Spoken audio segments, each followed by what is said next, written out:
thanks for coming back to my kitchen. It is so wonderful to have you here. I am making some oatmeal bars today that have dried cranberries and nuts, and they're going to be really good. So I'm going to start off showing you how to prepare your pan. This is an 8x8 pan, a 9x9 would work. You can oil it, or what I do is I like to put what they call a sling in, and I cut parchment paper to the size of the pan, and I do oil it, and then I slip this in. What happens here is two things. First of all, it helps it from sticking, and the second thing is when this is done and baked, you can pull it right out, and it's just really a wonderful way to go. You can find parchment paper in your grocery store generally. Don't use wax paper, that will not work. And if you can't find parchment paper, I do have a couple of different options available on my Amazon store, and I'll leave a link to that. So I think we should get started. We're going to start with the dry ingredients, and I have some all-purpose flour here. I use the unbleached, but all-purpose, you know, without the unbleached option is just great. And then in here I have some seasonings and some salt and baking soda. So I have cinnamon here, some nutmeg, and here's my baking soda, and then some salt. And I'm going to drop those all in there, and I'm going to whisk it together so all of those pieces of the puzzle are all mixed together. We want to make sure the cinnamon and the salt and the baking soda have been well incorporated into that flour. And I think that looks pretty good. Next, we're getting ready to start what we call the wet ingredients, and what I have in here is some softened butter, nice and soft because we want to cream it. And then I've got a combination here of brown sugar and white sugar, and if you'll notice, see how tightly I've packed that brown sugar into that measuring cup, and that's how you want to do it. It should hopefully hold together as, you know, as best as it can be, and that makes it a good complete measurement of your brown sugar. So I've got my mixer here. It's just a hand mixer.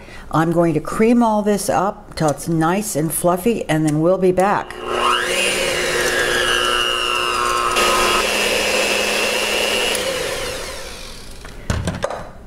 It didn't come out quite as light and fluffy as I would have expected, but really that looks really good. I think that will work for us. And now I'm going to add to this a combination of an egg, some vanilla, and a little bit of milk, and that's going to go in. And we're going to beat that up so it is all incorporated. Got that all mixed up there, and now I'm going to add my flour mixture. Get that incorporated. And I probably will need to scrape down my sides of the bowl with a spatula, but we will see. Yes, I think I will at this moment. Scrape all that down. I can smell that cinnamon and the vanilla in there. Well, that smells really good.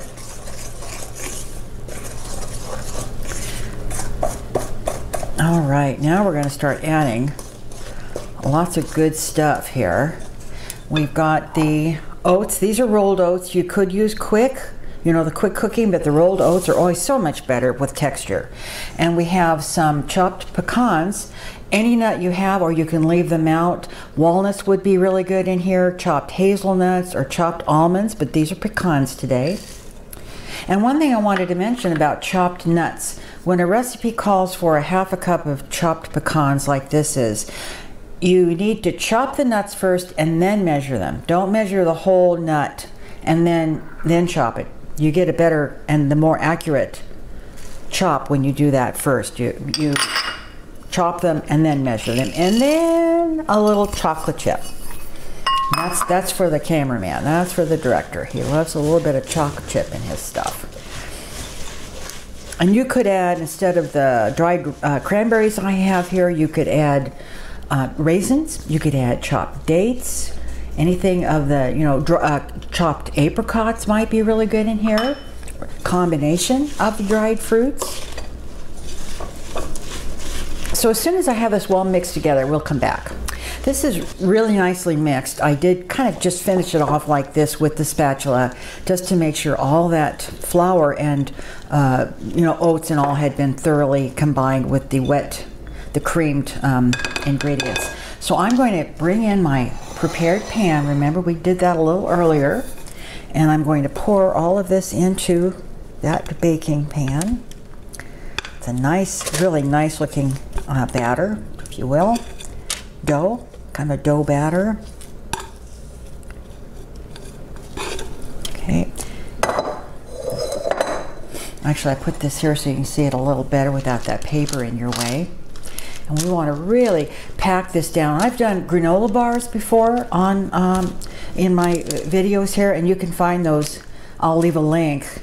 And the one thing that, boy, I'll tell you, as far as my concern is and my experience is, you have to really pack this kind of thing down. And what I'm going to do is I'm going to use my nicely clean hand, and I'm going to get a little water, just some water on my hand, so I can get in here and really pack this down and not stick too badly. So you can see here. And we want to even it out, so it's even all the way around. There's a little hole there. If you don't pack it down, you're going to have pockets and it's going to crumble on you. And we want these to be nice, you know, firm bars when we cut them out. Okay, I think we have a nice packed in, delicious looking bar. So this is now going to go into a preheated 350-degree oven. And you know, when you get ready to do any kind of baking, it's always best to get that oven going first, so it's be ready for you when you're ready to bake. And the rack will be in about the middle position, and I'm going to pop that into the oven, and it's going to cook about 25 minutes. And it should be, you know, it should have a nice little golden brown thing happening, and you can press on it, and if it feels really gushy, you know it's not done, so you might give it another 2 or 3 minutes, and I will let you know how long it took in my oven. So once this is baked and coming out of the oven, I'll come back. We're back, and it took about 33 minutes in my oven, and I took it out and I let it cool completely. Well, there's a little spot down on the very bottom, but it's really cool. So come on down and take a look here. And I've done nothing other than let it cool. I see it's a nice brown, and I'm just going to chip away. Hopefully these sides are not going to give me any grief. Let's go this way now. But you can see, you can actually hear kind of how sticky it is. Okay, so here we go. There we are. See how nice that is? I'm going to set this on a board and bring it in here so we can take a look at it. That's really how easy it is. And look at the pan here. Other than the mess I made when I was putting it in there, there's no sticking. And that is what's so nice about those slings that I put in here. So I'm just going to peel this off. And there's the bottom. It's still, I can feel it. It's got a nice chewy kind of texture to it. And I'm going to cut it right down the center. Oh, doesn't that look just yummy? Look at all those wonderful nuts and fruit in there, and I know there's chocolate chips in there too. Oh, it looks great. Okay, I'm going to cut off a little piece here, and I know there's a person behind the camera who's been waiting for this all afternoon, so I'm going to cut a sample, and I will bring him in for a taste. So he says to me, "Can I have an end piece?" And I said, "Of course." And I said, "Now, do you want a corner piece or an end piece?" And he said, "Both." And I got it. He got it. It does smell yummy, doesn't it? And here we go. Mm.